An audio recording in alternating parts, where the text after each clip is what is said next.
Assalamualaikum warahmatullahi wabarakatuh. Kami dari kelompok 4 konseling gizi B, dan di video ini kami akan melakukan roleplay dari kasus asam urat.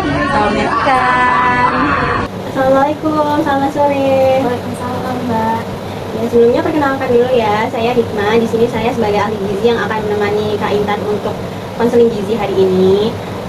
Sebelumnya mungkin saya izin untuk mengkonfirmasi identitasnya ya. Apakah benar ini Kak Intan usianya 21 tahun? Iya, benar-benar. Oh gitu, oke, baik.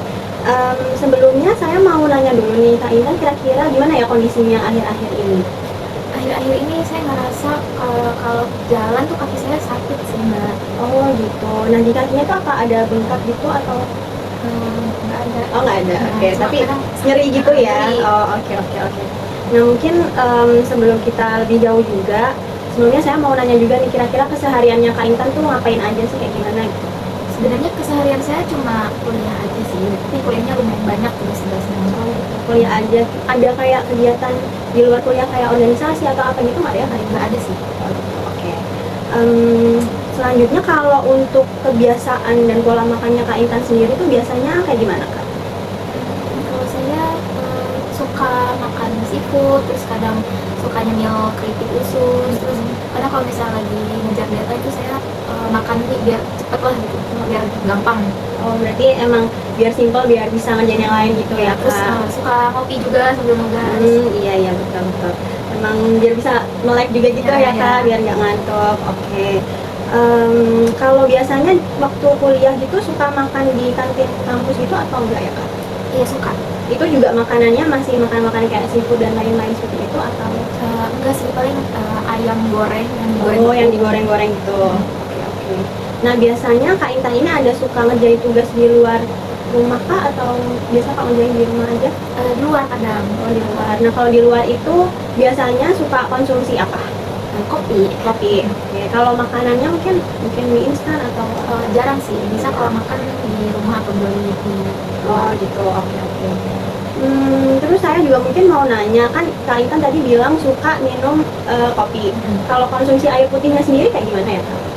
karena kadang minum kopinya banyak, jadi jarang sih minum air putihnya. Karena udah minum kopi duluan itu ya, Ya. jadi minum airnya agak malas gitu. Mhm. Tapi kalau minum air putihnya itu biasanya kira-kira dalam satu hari 4 gelas gitu nyampe nggak Kak? Nyampe sih. Nyampe. Tapi kalau 8 gelas itu Kayaknya kurang sih. kurang, mungkin sekitar 4 gelasan gitu ya berarti per hari. Oke. Sebelumnya saya juga mau tanya juga nih, kira-kira Kak Intan pernah dengar tentang purin nggak ya? Belum. Oh belum. Oke, jadi mungkin saya izin jelasin juga. Jadi purin ini tuh merupakan suatu zat yang dipecah di dalam tubuh kita, yang mana ini bisa menghasilkan asam urat gitu Kak. Nah, kalau kita konsumsi makanan yang terlalu banyak purinnya, nanti itu jadinya kadar asam urat kita tuh juga bisa tinggi kayak gitu. Oh gitu, Mbak.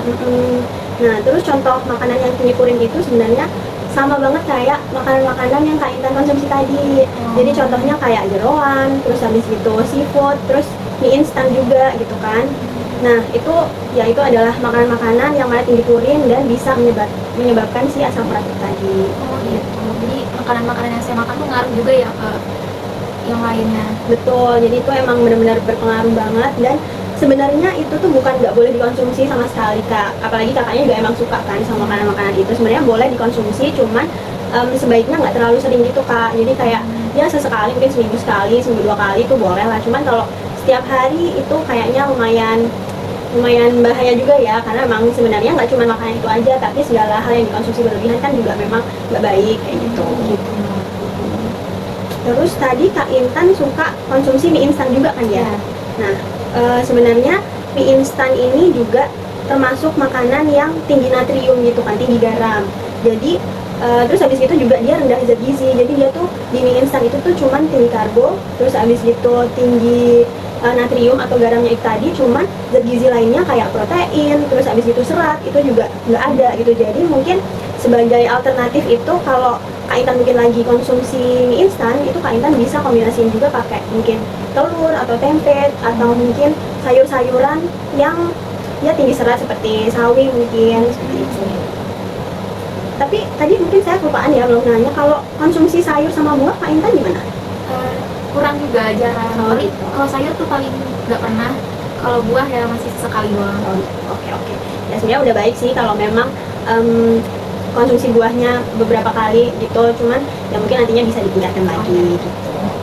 Terus abis itu tadi juga air putih. Nah Kak Intan, ini kan emang sebenarnya masalah pada anak muda ya, kita semua pada suka kopi daripada air putih. Nah sebenarnya air putih ini juga sangat penting banget, apalagi untuk ginjal kita, karena si ginjal ini tuh nanti bisa membantu untuk ngebuang si asam urat itu Kak melalui urin. Jadi kalau kita minum air putihnya tuh kurang, jadi si ginjalnya tuh juga lebih kerja keras lagi gitu buat buang si asam urat tadi. Dan kalau kita minum kopi itu dia bakal ya lebih susah lagi, karena dia kan tetap disaring ya. Kalau di urin itu kan dia udah memang gak ada zat gizi apapun yang kita butuhkan, dan itu memang dia cairan yang dibuang gitu. Jadi alangkah baiknya kalau kita tuh konsumsi air putih seperti itu. Nah, tadi kan saya udah jelasin ya beberapa ya Kak. Nah, kira-kira kalau dari Kak Intan sendiri, apa yang kira-kira bisa Kak Intan lakukan untuk kedepannya mungkin dari perubahan pola makan? Apakah Kak Intan sudah siap, dan kalau sudah siap kira-kira hal apa yang paling memungkinkan untuk Kak Intan rubah? Mungkin ngurangin kopi ya, terus mie instan juga jangan sering-sering. Kalau makan mie instan ya itu tadi ditambah telur dan sayur.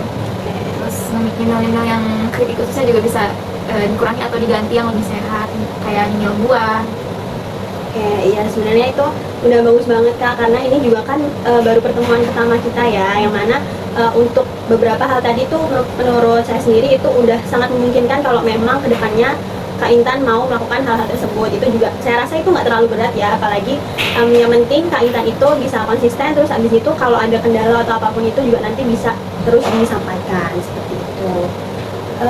Mungkin kalau gitu saya mungkin kita bisa kasih target untuk 1 minggu ke depan aja kali ya Kak. Tadi Kak Intan kan bilang mau kurangin konsumsi kopi itu tadi, terus habis itu juga terkait si jeroan-jeroan itu tadi. Nah itu mungkin nantinya kita bisa follow up lagi untuk pertemuan kedua kita, konseling kita. Nanti kita bisa follow up lagi terkait apa yang sudah kita rencanakan hari ini, kira-kira apakah sudah terlaksana seperti itu, dan apakah ada kendala-kendala yang menghambat seperti itu.